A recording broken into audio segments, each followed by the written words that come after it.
Well, hello and welcome to that favorite part of the evening where we bring those in-depth discussions. And today, once again, we are looking at corruption in an Akufo-Addo government. One will say, but you've already done that. Why are you doing it again? Well, we did it once with Ayikwe Otu, and today we're doing it with somebody different. You see, this is one thing that is so easy to sit in your couch and point a finger to say, he's corrupt, she's corrupt. Well, we all have a price. Maybe you just haven't been corrupted yet. There's a price at which you break, even though I must admit that some people's prices are a little bit too low. Again, people will say, well, corruption is because there's too much poverty in Ghana, and that's why there's corruption. But then when you're looking in the paper, even those who are high up there are also dabbling in the bigger part of corruption, and we at the bottom are also doing our small part of corruption.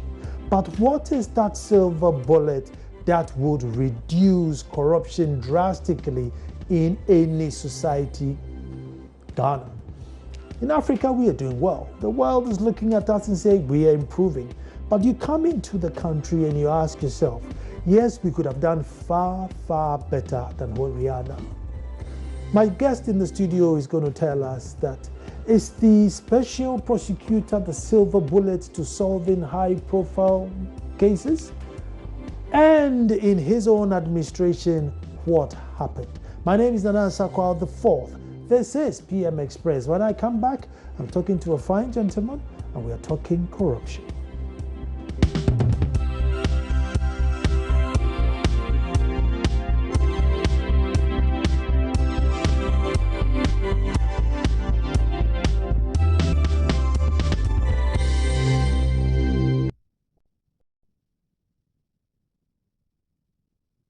Thank you very much for staying. We're looking at the fight against corruption. Will the MPP win the battle? I'll keep coming back to corruption because it is one major headache for you and I. And most of the people who voted out the NDC, some of the things on their mind was that, listen, there's just too much corruption, either real or perceived.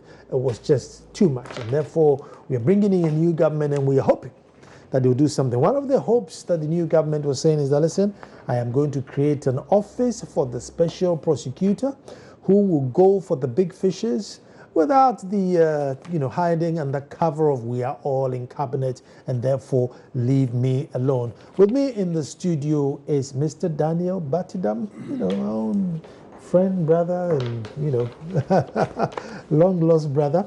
But let me say, Daniel Batidam is also the chairperson on the AU Advisory Board on Corruption for Africa. Yes. And when does your term end? Well, it's infinity. It's not an endless thing. It's not an endless term. But we give you that. Well, Nana, let me. Since we're in a campaign season, let me start campaigning for my friend. You see. Okay, that's a very good point to start. In fact, if you would allow us to talk only about my own campaign, I think it will serve me better. But don't worry. Yeah, on a more serious note, I want to say a big thank you, Nana, for your invite. Sure. And it's been a while. Yeah. And I'm sure you know that this subject is a subject I am always happy to share my thoughts on with you, with my fellow Ghanaians, and of course, for us to try to look together as much as we can objectively, in an open-minded fashion, how best we can get around the issue. So I appreciate the opportunity, but I would not like to run away from your question about my position as the chairperson of the African Union Advisory Board on Corruption. Indeed, I have been serving, as you do know, the African Union Advisory Board on Corruption is set up by It's set up via the African Union Convention for Preventing and Combating Corruption. Article 22 of that convention requires that a mechanism for implementing the convention is established, and that mechanism in the wisdom of the heads of state of the African Union member states, was an advisory board. The advisory board is made up of 11 members chosen from among the 54 member states through an election process. Normally members are elected for a 2-year tenure. I was elected together with 10 others in January 2015, and our tenure ends in January 2017. So if you would be my campaign manager, then I'm sure... have to be your campaign manager. Members are allowed to run for 2 terms. Okay. So I can be re-elected for another term. But you are not elected to be a chair. You are elected to be a member, and then the members come together and elect their chair and what we call the bureau, which is made up of the chairperson, which is the position I occupy at the moment, together with the vice chair, and the current one is a lady from Zimbabwe, and then a rapporteur who currently is from Kenya. Well, and I think that an interesting point, an important point to make is that I am there in the advisory board on behalf of Ghana, not on behalf of the party in government. No. So although there is a change in government now, or there will be a change in January when we are going for the summit, I will still be going as the candidate for Ghana. So thank you for announcing this. I am sure the government that will be in office. As a campaign manager, I'm extending it to the powers that be that my brother is still fit and able to serve his country. So now to the difficult part of the interview. Now, my first question, I penciled it here, and Daniel, I just want to find out if you got consumed by the system. And I'm asking this because, we've seen the likes of Martin Amidu, Citizen Vigilante, we've seen PC Afiafori, and a few guys who dared to go against the system and they were just eaten up alive. Now here you are advising the government on corruption. I mean, you either just keep quiet and go with the flow, or are you going to go against the grain and say, nope, you're not going this way, no, you're not going this way? I mean, were you consumed to say, you know what, let me go with the flow because it's just too much to fight against? Well, it's interesting to, especially coming from you, because I'm sure you know that I have been the Daniel you knew before or while I was in other capacities in civil society. The Daniel you knew while I was working with African parliamentarians, including my good friend, the Honorable Osei Chairman Sabonsu, the opposition leader with whom I worked for 5 years in the African Parliamentarians Network Against Corruption. And then, of course, I got called by His Excellency President Mahama to come and give support to the anti-corruption agenda of the government. I think that, as I stated from the day I was called and accepted to take this appointment, I said I regarded it as national service. For me, all Ghanaians have a responsibility to give what they can to their government, the government of the day, and governance, as far as I am concerned, is a continuum.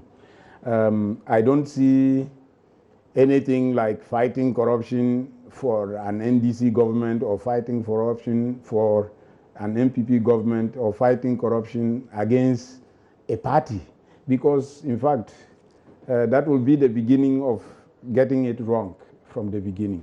I think that fighting corruption, or tackling the problem of corruption, is a national issue. And I think that as we come to see with time, it is not really even about which party is in government. It seems to me, being around for some time now, that all of us have begun to see that no, there is something more to it, because look, in 2000, corruption was on the agenda.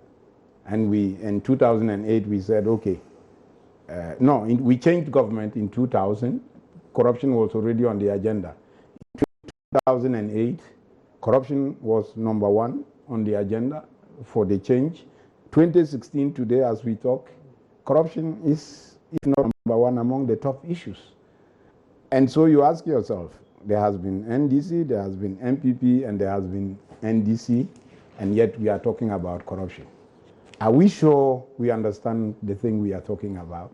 That is a big research question. I don't think anybody can give a straightforward answer to it. But what I can say for sure is that I think we have come to a point and a time in our history where Ghanaians are beginning to speak out, and to speak out in a very clear manner to the powers that be, or those that want to govern them, that, well, corruption is not something they would tolerate, not even for a day more, because we have had it over and over and over, and I think people have just said, well, look, this thing is becoming something. But there is something else to it. I think whilst Ghanaians have realized that corruption is a problem, I am not sure collectively we have the same understanding of what we mean when we talk about corruption. And I say this for a reason. Even myself, when I was offered the job as an advisor in the government of Mahama, even my own friends, some said, oh, now he has joined the corrupt. So yeah, it means that the corruption is about a certain group of people. So when you are among a certain group of people, you are not corrupt or capable of being corrupt. But as soon as you joined a certain group... Because they didn't hear you as vocal as you were before you joined, quote unquote, the corrupt. You know, they did not hear you as vocal, because I can imagine you, if you were on the other side of the fence, things like bus branding, things like giving Wyoming a new contract. I mean, you probably would have hit the roof. But from inside, you can hit the roof. You could probably complain, but not the same way as you complain from outside. So to us, we then ask the question, has Batidan become a politician? No, and that is the point I was coming to, that no, Batidam has never become a politician. That Batidam is the Batidam you have known. I believe that the call by His Excellency the President to serve in the government in this particular role was meant to assist, to give what is believed to be my expertise in an area. Did they take your advice? Oh, well, it depends on, now we are going into the nitty-gritty, the nomenclature, what it means to be an advisor and all that. Maybe there is a clear agenda you have to prosecute. And in my case, I can be open about it. We know that we have developed a national anti-corruption action plan, a 10-year plan. I have been involved from my days in Ghana Integrity to my days in APNAC, and in the process of development of this anti-corruption plan. Eventually, in 2014, our parliament finally unanimously adopted it as the way to go. And so part of my role, and I think the key part of my role, was to ensure that at the highest level of government, attention is given to this, because, and I want to make this important point for Ghanaians to take note of. I think that the National Anti-Corruption Action Plan provides us with at least one objective yardstick, something created by ourselves, you know, because there was a lot of consultation that went into putting together this 10-year plan. There was a lot of analysis of those strategies that had been used in the past. And then we all settled on this National Anti-Corruption Action Plan as the way forward. And I'm happy that parliamentarians who are the representatives of the people from across board in July 2014 unanimously adopted the plan. Now, adopting a plan is one thing, rolling the plan out is another thing. As we sit today in 2016, 2 years have passed since the plan was adopted and launched in December 2014 by His Excellency President Mahama. I think that what Ghanaians need to pay attention to is the fact that having adopted a 10-year plan, you need to see any party or president or government you have at any point in time, how it is faring in terms of rolling out that. President Mahama has been the one who had the burden to start it. He has done 2 years. I think at the end of 2015, there was a year-end report on the implementation of the NACAP. In 2016, as we end, there is going to be a report. So, you know, you kind of have a template where people can take and say, what is the progress we are making? And I think that is a very important tool. And many of us from civil society, from private sector, and I know we can call the names, all the people who speak about corruption in Ghana have said, implement NACAP. So I think we have a very great opportunity. And so just as President Mahama has taken us through the first 2 years of it, we still have 8 years to go. There is a new administration coming in. I think the Nana Addo-led administration has a window of opportunity to take the fight against corruption further. And I call it a window of opportunity for a good reason. Technically, those of us in governance know that reforms normally happen, you know, real reforms by a new administration happen between the first 18 to 24 months. And in fact, as we sit here, I can tell you that whatever I expect to see in terms of real reforms in the area of governance or anti-corruption in particular, I expect it to happen in the next 24 months. If it doesn't happen, you can call me here in January 2019.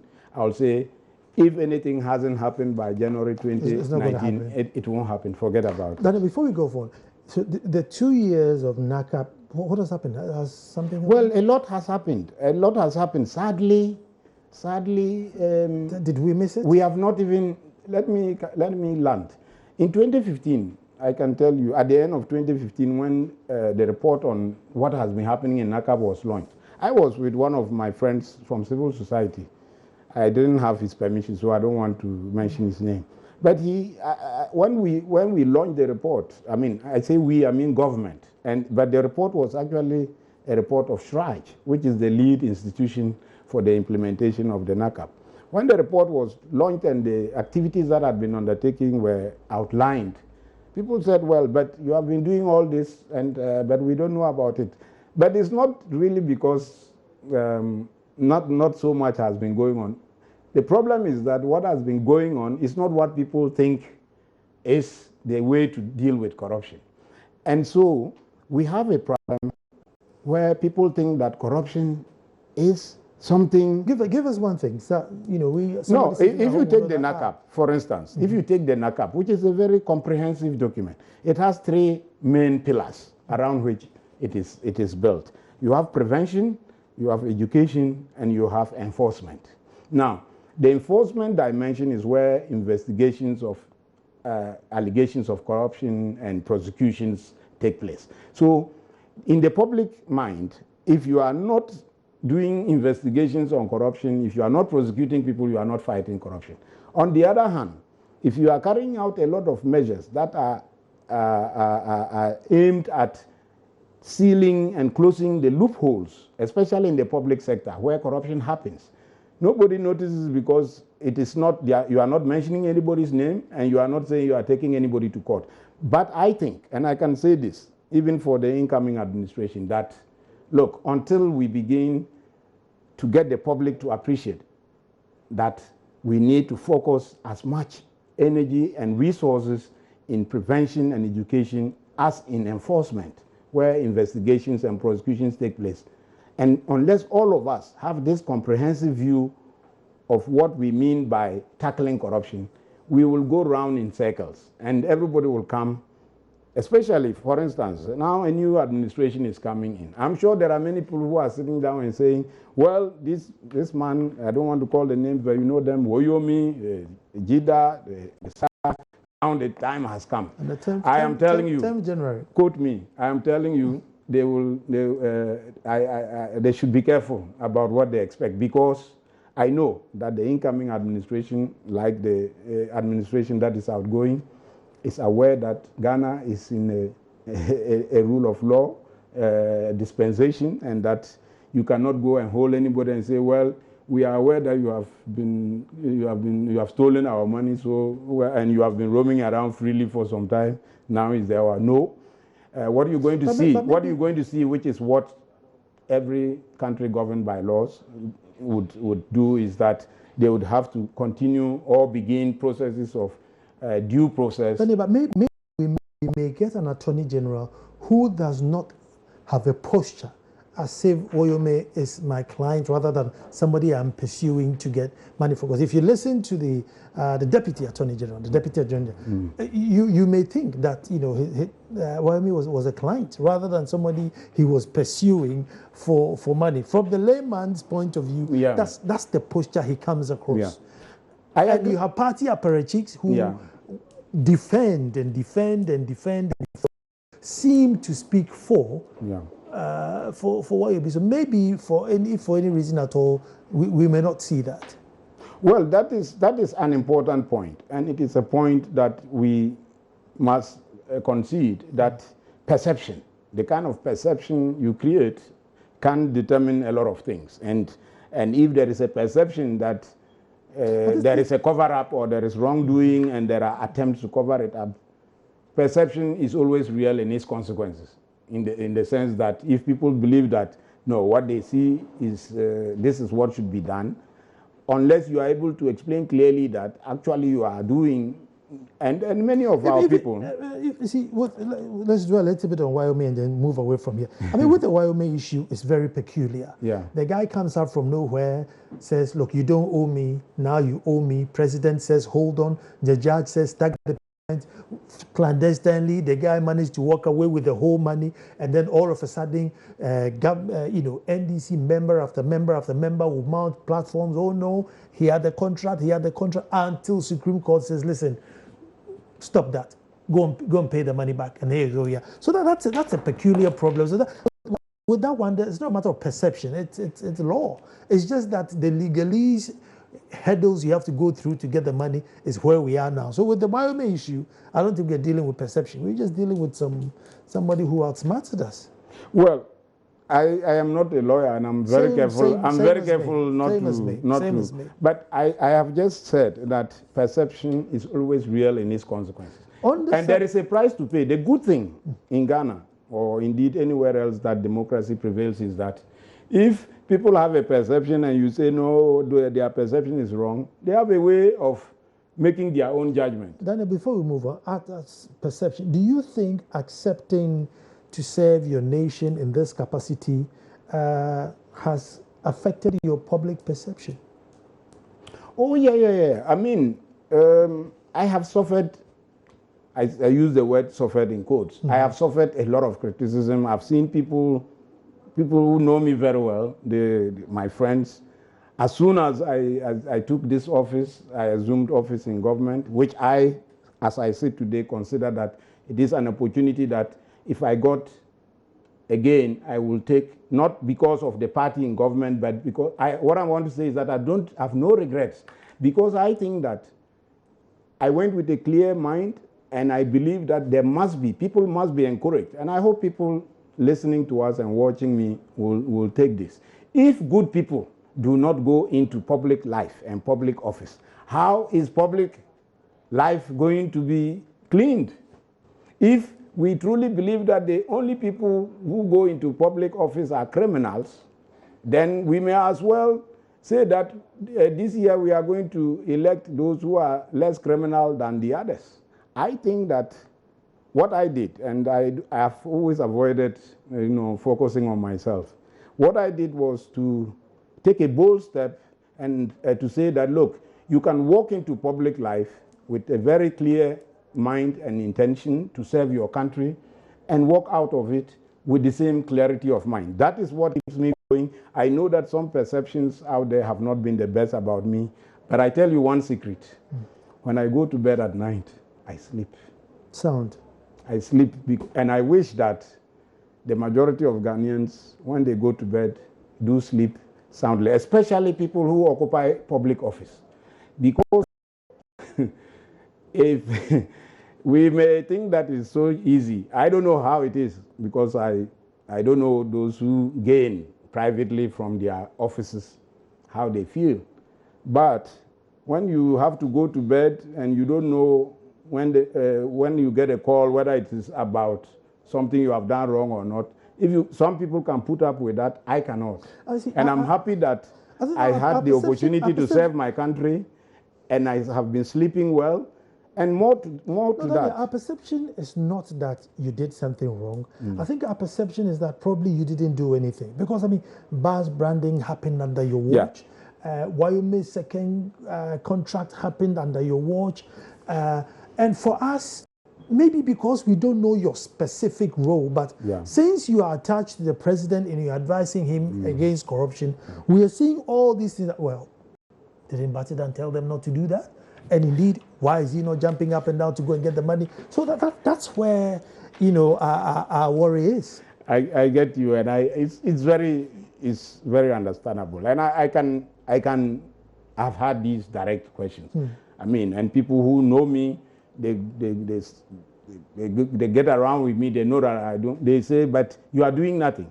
I'm saying I've done my best, I've contributed a lot. I told you that the fight against corruption has different dimensions. And sometimes what you have to do is to see what you can really change and try to change that. Let me give you a typical example. In the last 30 months that I have been associated with government and the presidency, we have documented. I think perhaps this is the only time in the history of our country that we have held meetings at the seat of government, over a dozen meetings to discuss corruption. And I mean, sometimes visibly you can see that, what are these people coming here for all the time, including not just public servants, but civil society actors, private sector actors. They come to the Flagstaff House, and we are having meetings, quarterly meetings for the NACAP, because there is a high-level implementation committee, which until now has been headed by the Chief of Staff. So the meetings are called there. These are things that if you don't talk to the people who have been engaged, and I can talk about a number of public sector institutions. So one would then ask, was it just a talk shop? No, it wasn't. Because, for instance, we have been able to establish something like what we call the National Ethics Advisory Committees in public institutions. Because, you see, the problem we have is that we don't see that corruption is actually the other side, the flip side of good behavior or of integrity. So at the same time that you want to deal with the behavior you don't like, which is corruption, you must be encouraging and working on increasing the kind of behavior you prefer. And I think that is where the missing link is, part of it. But also, if we continue saying that people who work in public sector are bad, I have a problem with it, because all those people are our family members and relatives. We get up in the house, one person is going to a ministry or a department or an agency, another is going to sell in the market. So it's not really as if a certain group of people have been taken and put there. I think we need to do a bit more serious analysis of the problem. Let me take you back to establishing the ethics for the ministry. I mean, when you talk of ethics, establishing from Flagstaff House, and then the Ford saga comes in, and then that's what then becomes a talk shop, which means everything you did in the Flagstaff House, did not emanate to anything. Actually, most of what, as I keep conceding, most of what the government, led by President Mahama, did in the area of fighting corruption is not visible and is not heard, because what the people think is fighting corruption is not what they are seeing. But I'm saying that if you look at the National Anti-Corruption Action Plan, which is actually our own prescription as Ghanaians, that any government, any president who comes, this is what we have for you, implement it for us. If you look at it carefully, you will see that it is standing on 3 legs. 2 of the legs are prevention, and the other one is enforcement. The prevention and education aspects, a lot has been going on. We have gone around the country, held workforce, a lot of public officials, and some of them, you would be surprised that people can admit to that, look, this thing I've been doing, I didn't know that is conflict of interest. This thing I've been doing, I didn't see anything wrong with it. What is wrong with helping your brother or giving an appointment to your friend or your schoolmate instead of someone else who may be more qualified. They thought that, I mean, looking at our culture, this is normal. But I think for some of us, practitioners like me, and I don't claim to be an angel or a saint, but part of the pressure that you bring onto yourself is the fact that you are aware of the fact that this thing is wrong. That is a self-censorship, which is important for your attitude towards corruption. I'll take a quick break here and we come back, and as you know, you don't even touch that down. The conversation is just heated. But with all that Dana Batidam has witnessed from inside, looking outside to the new government, what does he project is going to happen? Don't move. Well, thank you very much for staying. A very, very interesting conversation we have going here. The fight against corruption, will the MPP win the battle? However, we have in the House our own anti-corruption crusader, Mr. Chairperson, AU Advisory Board on Corruption. So he's talking from inside, outside, and extra outside. And, Daniel, you've been there, you've tasted it firsthand, you are inside. What do you think is going to be the major challenge? I mean, the special prosecutor to tackle high-profile corruption cases or high-profile cases, maybe not necessarily corruption, you think is near enough a silver bullet? Well,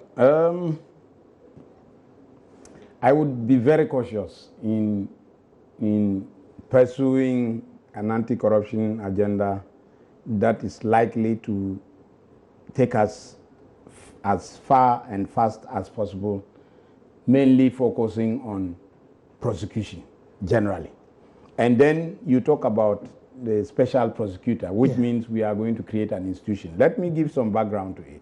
It's not a strange concept. The NACAP that I say is our blueprint acknowledges the need to have an independent attorney general, an independent prosecutor. But I am not a lawyer, but I can tell you that, you know, our constitution has clear provisions that deal with who can do criminal prosecutions, and that is the attorney general. So before anybody thinks of creating another office, they must bear in mind that the Constitution has prescribed who has the authority to do prosecutions, criminal prosecutions, and that is the Attorney General.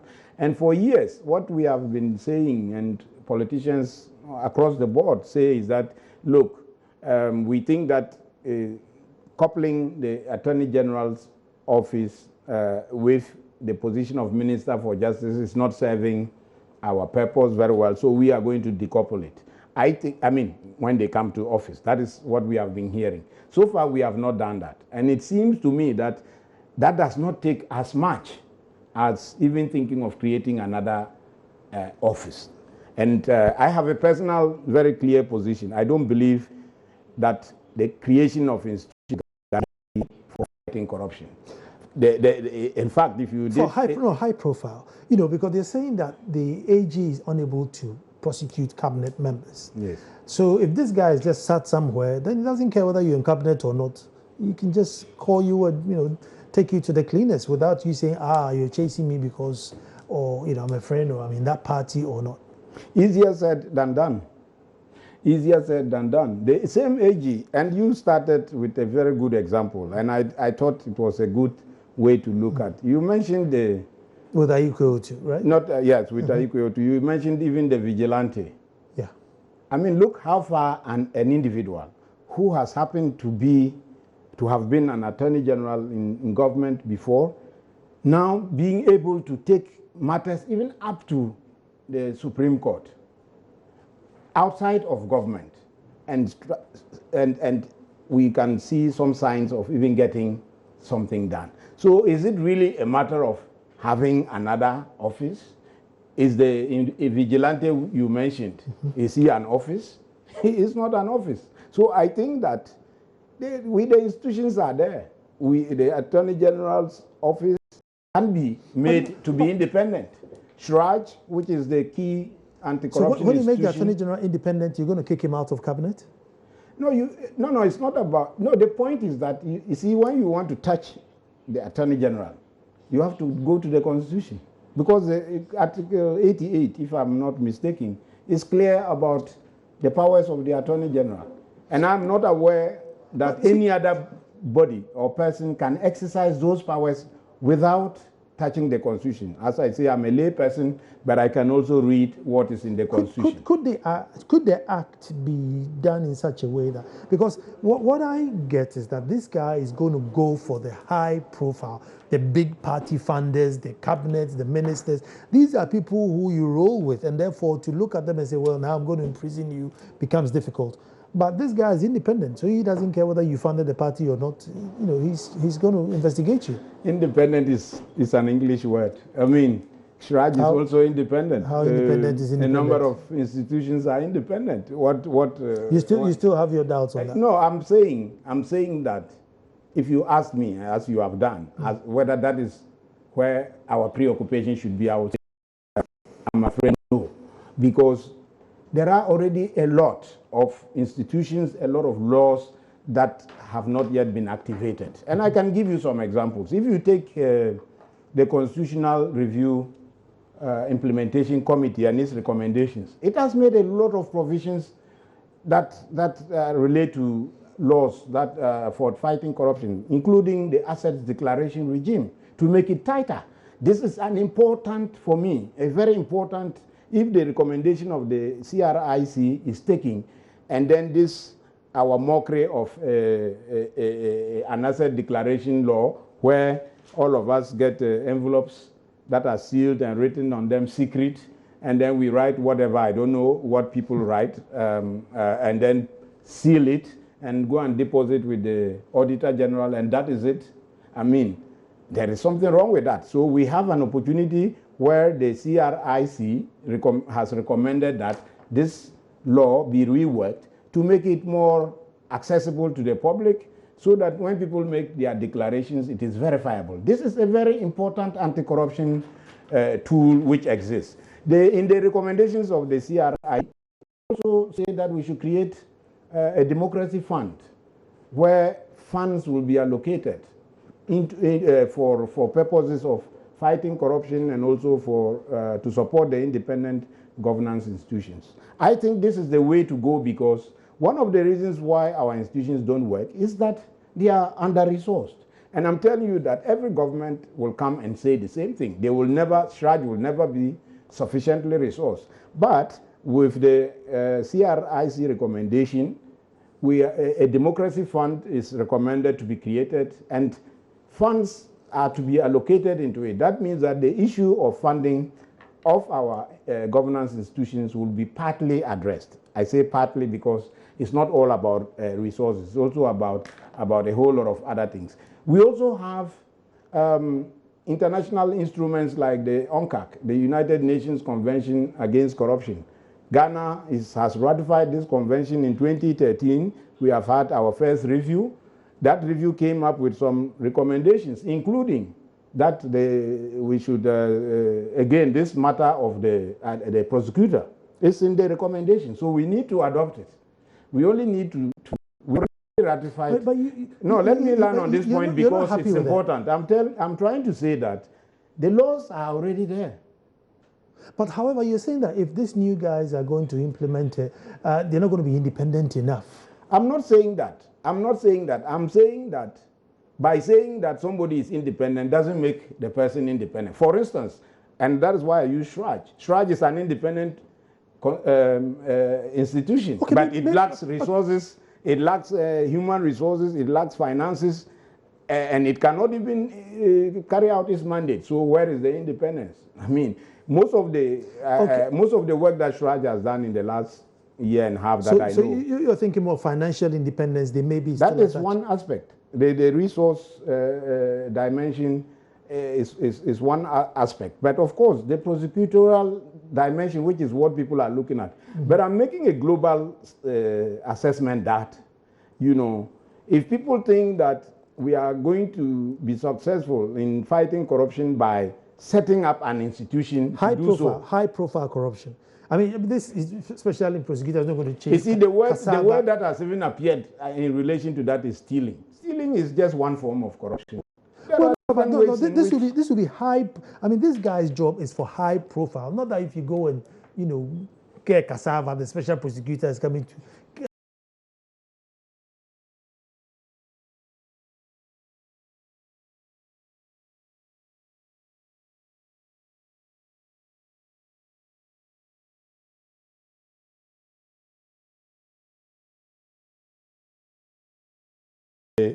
To participate in the UK anti-corruption conference. Ghana has made commitments in that conference for what we call beneficial ownership. Beneficial ownership register is a register that allows public to know the true owners. You know, part of the problem with corruption is that it's always lucky and in the dark. You know, so many, a person is owning, we don't really know the true owners. So we have gone to make some commitments in this. It gives us a weapon to find out how people or who actually owns the things we see, all these dotted all around.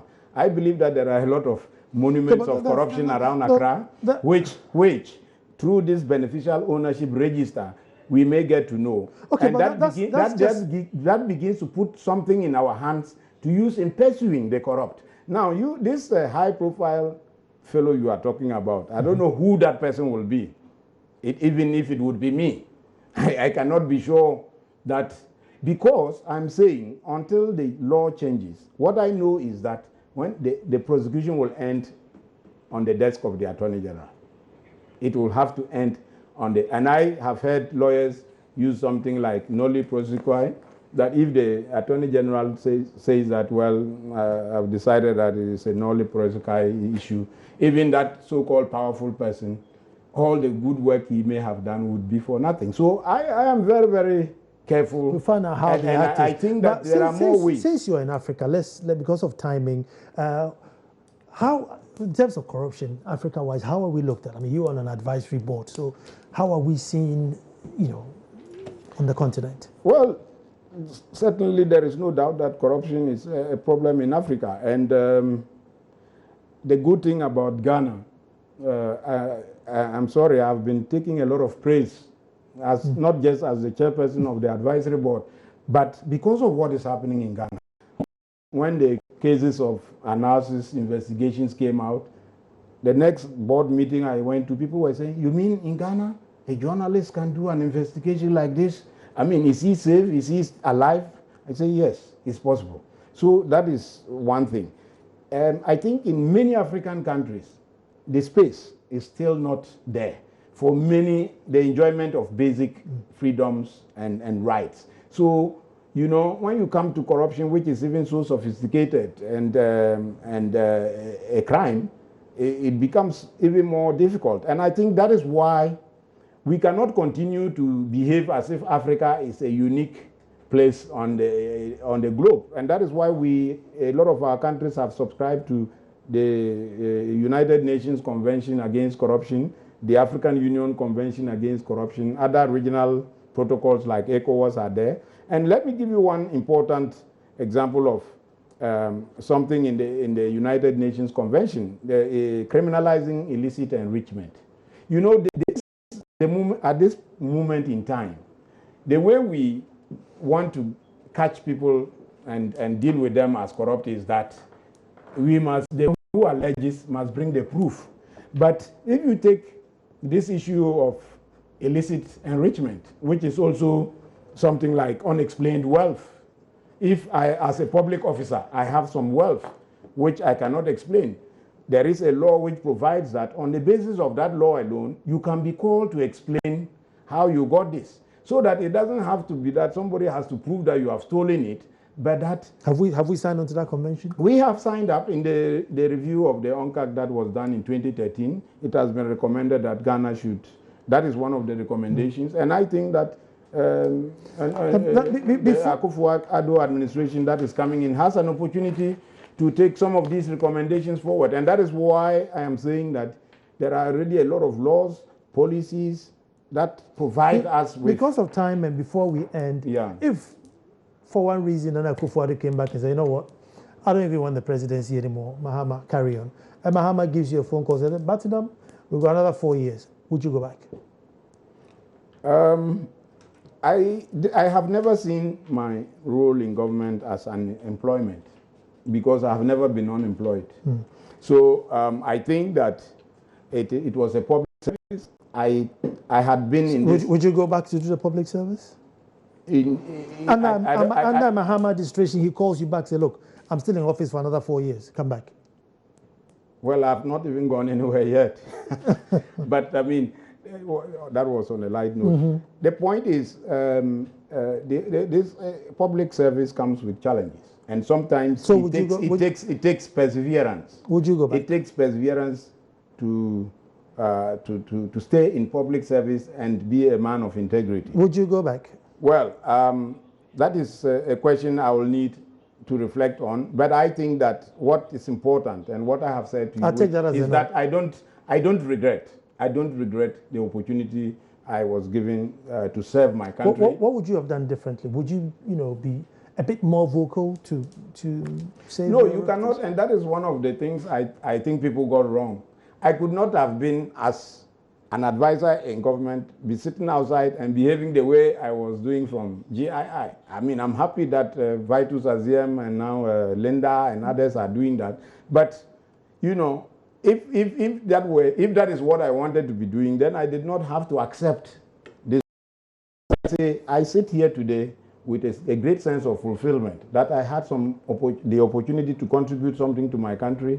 And I know that many Ghanaians probably don't know what the work that has been done in the areas of prevention and education, because that is not their conception of corruption. And I dare say that if our conception of corruption or the perception of it does not change, even in the next 6-12 months, you will hear Ghanaians beginning to say the same thing. Here's an administration going out. They are increasing wages. They are putting people in places.